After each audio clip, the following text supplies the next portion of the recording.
जी अस्सलाम वालेकुम। मेरा नाम डॉक्टर नायला है और मैं गायनी सॉल्यूशन के फ़ोरम से बात कर रही हूँ। आज हमने जो वीडियो बनानी है उसमें हम बात करेंगे कि प्रेगनेंसी के अंदर जो है वो खून की कमी की क्या वजूहात होती हैं। तो प्रेगनेंसी के अंदर अक्सर आप लोग देखते हैं कि डॉक्टर्स पेशेंट को कह रहे होते हैं कि जी आप में खून की कमी है, और अक्सर पेशेंट को भी बहुत ज़्यादा जो है वो प्रेगनेंसी मुश्किल हो जाती है खून की कमी की वजह से। तो आज हम जानेंगे कि इसकी क्या वजूहात है। तो इसकी वजूहात अगर हम जानें तो उसमें सबसे पहले नंबर पे आ जाता है कि पेशेंट को बहुत ज़्यादा जो उल्टी और मतली होती है उसका अगर प्रॉपर ट्रीटमेंट ना करवाया जाए और उसमें पेशेंट को उन स्पेशली पहले 4 महीनों के अंदर अच्छी डाइट रखने को इनकरेज ना किया जाए तो उससे क्या होता है कि पेशेंट को खून की कमी हो सकती है। इसके अलावा अक्सर जो है वो देखने में आया है कि प्रेगनेंसी के अंदर जो आयरन रिच फूड्स होती हैं, जैसे फॉर एग्जांपल मटन हो गया, बीफ हो गया, ऑर्गेनिक ऑर्गन मीट, लिवर वगैरह, कलेजी वगैरह, वो खाने को दिल नहीं करता और पेशेंट उसको बिल्कुल अवॉइड करते हैं, जिसकी वजह से क्या होता है कि खून की कमी हो जाती है। इसी तरह से कुछ पेशेंट ऐसे होते हैं जिनके कच्चे चावल, बर्फ़ और मट्टी खाने को दिल करता है, जिसकी वजह से क्या होता है कि उनके मैदे के अंदर कुछ इस तरह के चेंजेस आ जाते हैं, या अगर वो मट्टी वगैरह खाते हैं तो पेट में कीड़े हो जाते हैं, जिसकी वजह से आयरन की जो है वो कमी होती है और फिर अल्टीमेटली खून की कमी हो जाती है। बाज़ मरीज़ ऐसे होते हैं जिनको प्रेगनेंसी के स्टार्ट में या ड्यूरिंग प्रेगनेंसी ब्लड आता है, ब्लड ज़ाया होता है, या उनको बवासीर का मसला होता है जिसमें से खून ज़ाया होता रहता है, तो ये भी एक वजह बन जाती है खून की कमी की।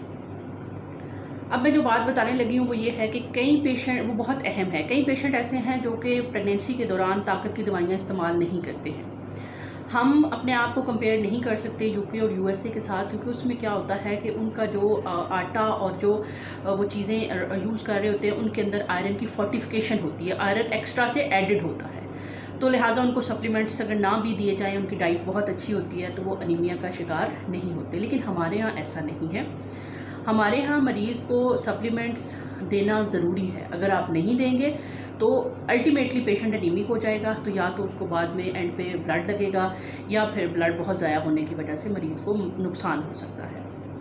इसी तरह से जो है वो कुछ पेशेंट्स हमारे पास ऐसे आते हैं जो कि गलत तरीके से सप्लीमेंट्स ले रहे होते हैं। आमतौर पर प्रेगनेंसी में आयरन और कैल्शियम के सप्लीमेंट्स दिए जाते हैं, जो कि इसलिए दिए जाते हैं कि वो कैल्शियम और आयरन की कमी ना हो।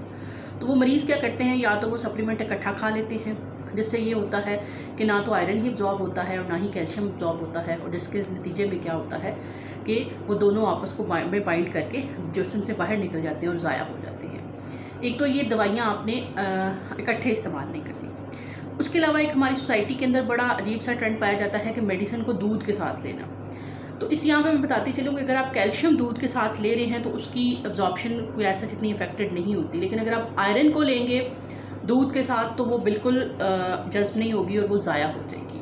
तो लिहाजा आप अपनी जो भी दवाइयाँ, डॉक्टर सप्लीमेंट्स दें, बेहतर है कि आप उनको सिंपल पानी के साथ लें और उनके आगे पीछे भी 1-2 घंटे तक दूध या चाय इस्तेमाल ना करें, ताकि मैक्सिमम मिकदार जो है वो सप्लीमेंट्स की जो है वो अब्जॉर्ब हो जाए।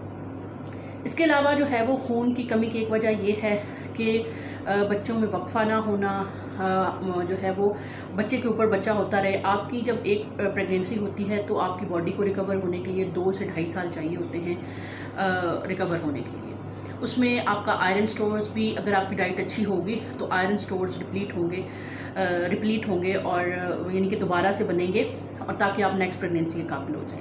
अब हमारे यहाँ क्या होता है कि अक्सर देखने में आया है कि बच्चा अभी पिछला 2 साल का नहीं होता तो अगला बच्चा पैदा भी हो जाता है। तो इसका मतलब ये है कि 1 साल बाद ही वो क्या था, वो प्रोसेस शुरू हो गया। तो बॉडी पहले से ही आयरन की कमी का शिकार थी, तो वो क्या हुई कि उसको अपने आप को रिकवर करने का टाइम ही नहीं मिला, तो अगली जो है वो उसमें चीज़ें आ गई।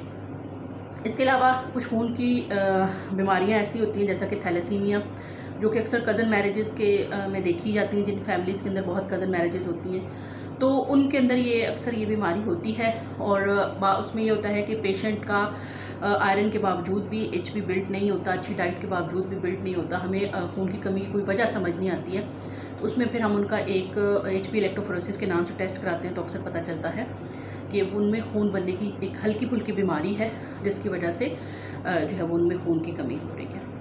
तो ये तो वजह हमने आज बात कर ली है वजूहात के ऊपर। हम अपनी नेक्स्ट वीडियो में बात करेंगे कि हमल में खून की कमी की जो क्या अलामात होती हैं, इसके असरात क्या होते हैं माँ के ऊपर और बच्चे के ऊपर, और इसको किस तरह से जो है वो किया जा सकता है।